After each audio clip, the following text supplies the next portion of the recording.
Marc Bry démissionne de la FECAFOOT, voici les raisons. Pour plus d'informations après le générique. Avant de commencer, n'oubliez pas de vous abonner et d'activer la cloche de notification car cela va vous permettre de ne plus manquer à nos prochaines vidéos. C'est parti!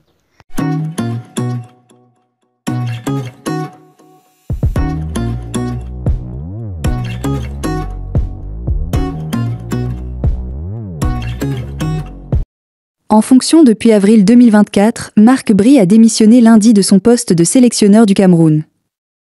La FECAFOOT a communiqué la nouvelle mercredi. Cette démission survient à 5 mois de la CAN au Maroc. Le Belge invoque le non-paiement des salaires pour lui et son staff. Marc Bry n'est plus le sélectionneur du Cameroun. La FECAFOOT a annoncé mercredi dans un communiqué la démission du Belge de 63 ans, qui avait remplacé Rigo Bersogne en avril 2024 malgré le désaccord de la fédération camerounaise. La Fédération camerounaise de football prend acte de la rupture unilatérale de cette relation contractuelle.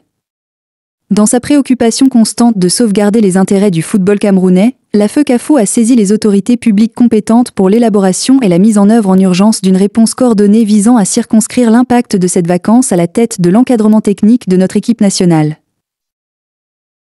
Bry, qui entretient une relation tendue avec le président de la FECAFOOT Samuel Eto'o, a adressé lundi une lettre au ministère des Sports camerounais, qui finançait son poste, pour informer de sa démission.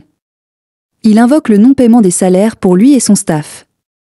Dans cette lettre consultée par Reuters, l'entraîneur a déclaré avoir pris la décision de résilier unilatéralement ledit contrat pour motif valable, en raison du non-paiement de ma rémunération et de celle de mon staff depuis plus de 60 jours. Il avait menacé de démissionner en octobre.